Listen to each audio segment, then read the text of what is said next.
Welcome, everyone, to another special edition of the Living Transplant Podcast. This week, I'm bringing you behind the scenes at the Banff CST conference and introducing you to some amazing people who are presenting all about their innovations and ideas about transplant and how to make this entire journey much more remarkable for potential recipients, donors, caregivers, families, and patients in the system as a whole. Thank you so much for joining me throughout the week. It has been very exciting to bring you different episodes. Today, I am very grateful to introduce you to Dr. Heather Ross, who is going to be presenting this evening about women in transplant. Welcome. Thank you. So if you could introduce yourself to our audience and tell us a little bit about yourself. So I'm Heather Ross. I'm former head of the heart transplant program at Ajmera, and now I'm the head of the division of cardiology at the Peter Mount Cardiac Center. Still a transplanter by heart. Can't change the roots. That sort of gets in there and sort of is part of I think the fabric of who we are. But 26 years into the job and still love it. That's fantastic.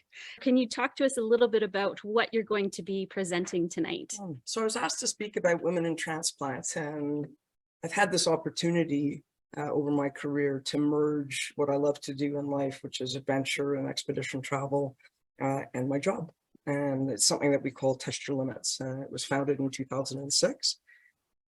What's really special about it is that we have a heart transplant recipient, Dale Shipham, who comes, and often Dave Smith, who's a kidney transplant recipient.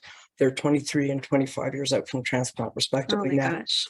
And so the journey that I've had with them and on these Test Your Limits trips, of which there's now been 9, Wow. in many ways serve as a metaphor for how to not just survive, but thrive in the field of transplant. And I think it's not strictly a woman issue, but given that on many of these expeditions, I've been the only woman, in fact, on most of them, it does speak to me about some of the key things that you have to think about in order to succeed. Mm-hmm. What are some of those things that we need as women in transplant or in general, I guess, in the world? So I think the perseverance.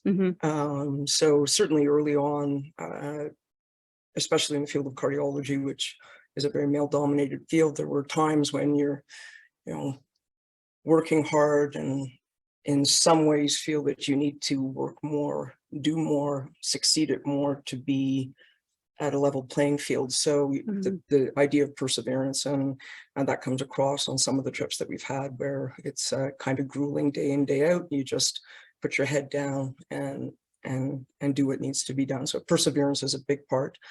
I also think that enjoying the journey, and I think I watched many of my colleagues who get maybe a little caught up in some of the challenges that are happening and forget that this is still their journey and their life. And it is more a vocation, I think, than a job. And you want to make sure that you are enjoying it. So trying not to sweat some of the small stuff and be focused on the bigger goal. And a lesson that I learned a long time ago, which is still one of my favorite quotes, is a goal without a plan is just a wish. And so it is sort of setting those goals, but making sure you put everything that you need behind them to succeed with them, right? And as my mom always said, once you've made a decision, make it the right decision. So try to actually, again, getting back to that perseverance and working towards the goal. Amazing. Thank you. Thinking about that with transplant patients, we go through an insane journey, either whether we're starting from a crash start or if we're years and years until we eventually need these therapies and transplant. In my case, it was kidney and I was a crash start, so thrown into it without any knowledge.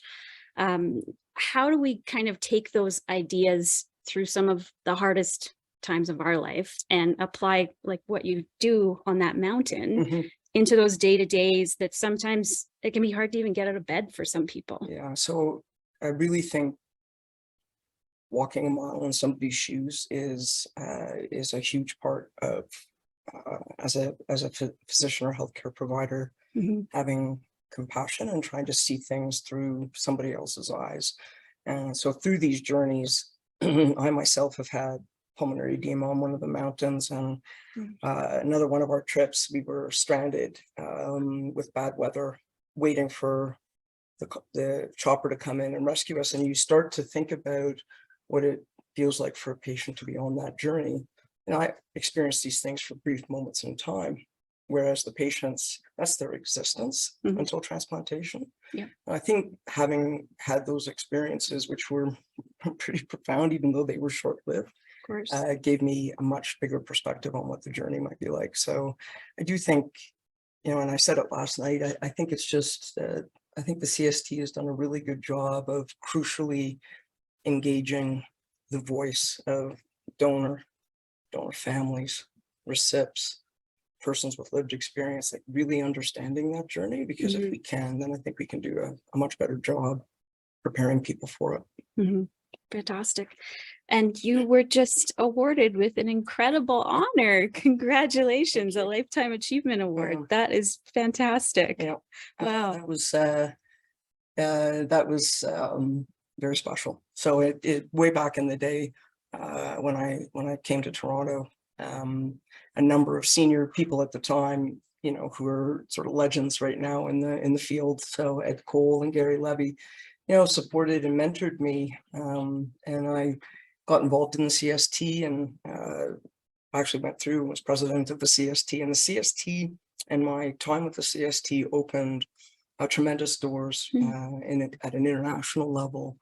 So I owe a debt to the society. So it was an incredible honor. Congratulations.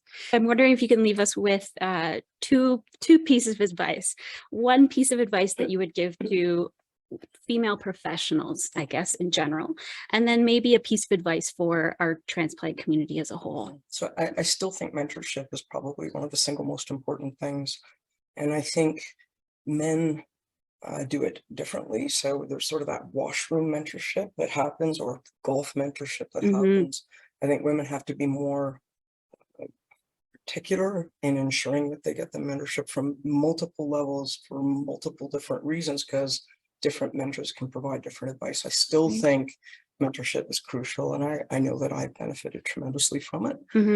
And as a mentor, have actually benefited because I learn constantly from the people I'm mentoring, right? So I still think mentorship is crucial. I think for those waiting, I think it is just so important to also get peer support and get that support from other recips and other people on the waiting list. What I've seen is that that's grown since I started in transplantation, and only a transplant recip knows what it's like to have a transplant. I can be involved in the care of patients, but I don't really know what it's like, despite having had some interesting experiences. But recipients do, and I think that peer level support is crucial. So if you're a patient and you don't have it, ask for it, because it is tremendously beneficial. Fantastic. Thank you so much. And I just want to thank you as well from, the patient body as a whole. I know I don't speak for everybody, but it's not every day that we meet physicians like yourself who try to put yourself in our shoes. And so thank you for doing that, because it really does make a difference in our care and making us feel like, we're worth what we're going through, and that there's somebody out there, who's got our back. So thank you. Dave Smith and Dale Shipham have been tremendous mentors for me. So hopefully I'm continuing to learn on that journey to be better at what I do. Amazing. Thank you so much. You're welcome. Thanks.